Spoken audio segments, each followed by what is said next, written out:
Welcome to Friday. It's November 25th, 2022. Your Day Weather Podcast brought to you by Cowboy State Daily. Check them out at cowboystatedaily.com. We're on their Facebook page. Also brought to you by Chugwater Chili. Don't forget, holiday season is approaching. Take advantage of 20% off with your purchase code ChugwaterDon at checkout. The weekend, well, as we head into this Thanksgiving weekend, it's a little bit of good news and bad news, kind of depending on where you are and on timing. Today is going to be a good day, good travel weather today, but it's going to be an active pattern with yet another quick-moving front coming in Saturday and Sunday. It's really quite similar in many aspects to the front that came late Wednesday and Wednesday night, where some got some snow showers, there were some slick roads, and it turned colder and it got windy, but then it was in and out just as fastly as it came. And that's kind of what we're looking at Saturday into Sunday, especially across Montana and Wyoming and the mountains of northern Colorado. A quick shot of snow showers, some on the plains. Arctic air is coming with snow Monday and Tuesday. A lot of the west will see plunging temperatures Monday and Tuesday and widespread light to moderate snows. And that'll be a travel concern early next week with some pretty cold temperatures. Another possible cold push with some possible snow may arrive late next week. So we've got two systems, one early in the week and one late in the week, and we continue to see cold signals. So December going to be off to a cold start with some snow in many areas, especially up into the mountains. Today's satellite photo shows not a lot. You can see why today is going to be fair for a large part of the nation right there. Now here's that storm in southwest Texas we've been talking about right there. That is coming together for some snowy weather in parts of far west Texas and eastern New Mexico, while fair weather will be found elsewhere. But you can see back up here over the Gulf of Alaska, we've got a little bit of a low right here, and that's what's going to be coming down late tomorrow and tomorrow night into Sunday. Now this is for tomorrow morning. For tomorrow morning, there's a low over southwest Texas. This little ripple right here is going to produce snow in the mountains of the Pacific Northwest and the Northern Rockies, and it's going to slide this way, merging with this guy as this heads off to the north and east. High pressure is building in the eastern Pacific still, as we showed you yesterday, and that is a cold signal for sure, is that placement of that high pressure ridge in the eastern Pacific just opens the door to Canada. Now, we talked about that Texas storm system right here, and on the northwest side of it, right here is where there's going to be snow. Dallas, Houston, along the Gulf Coast here, that's where travel delays from weather from rain and thunderstorms may occur. And there's where the snow is likely going to be falling through tomorrow morning in that part of the world there. So if you're headed down to West Texas or New Mexico, look at snow into Mexico with this system. Now, as we get into Saturday afternoon and evening, there's that low coming through.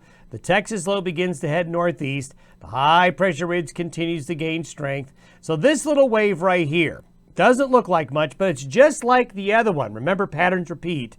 It's going to produce snow in these areas right here. And you can see heaviest over British Columbia and Alberta, the mountains of Washington and Oregon and Idaho and Montana, but getting into the mountains of central and northern Colorado, the Bighorns again. And you see the gray on the plains, just like that last front. Just enough snow shower activity in some areas to make for some slick roads. So if you're going to be traveling, especially here, as we get into late Saturday, overnight Saturday, and the Sunday morning, just allow some extra time, watch the mountain passes.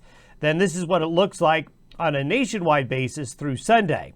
So you can see rain is going to spread into the Great Lakes, the Northeast, the heavier rain down there in the south and west. However, it's going to be snow on the northwest fringes of the low, mostly rain south of this area here. So there could be some travel delays in this part of the nation here, mainly because of rain. Then, next week, this is by Monday afternoon and evening, a big dip in the jet stream takes place. The door gets open to Canada, and here comes the cold air. Pretty darn cold air coming in with this front. And there you can see it. By Tuesday afternoon, you see the sharp delineation here in temperature anomalies going out into the western Corn Belt. Look at the purple. From Alaska to Mexico, colder than average temperatures coming in. A lot of purple, green, and blue there. Cold air just rushes on in. And when you get a type of Arctic push like this, Keep in mind, there's going to be a little bit of Pacific influence because the jet stream is coming over the Pacific waters there. There is going to be a little bit of an intake of Pacific moisture. Not a lot, so it's not going to be a big snow event, but it is going to cover a wide area. So this is what happens between Monday and Wednesday morning.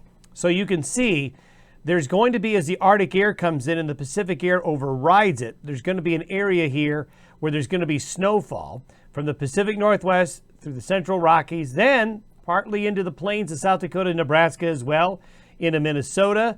And there you can see it as that cold air rushes on through. By late next week, this is by next Thursday, well, this wave that comes through early in the week quickly zips up into the New England area northeast, and then we've queued up another low and potentially queued up another shot of Arctic air, potentially coming in late next week and towards next weekend. Not quite sure on the exact timing of this one, but all indications suggest with that high pressure ridge staying there, well, we'll be susceptible to cold air outbreaks late next week as well.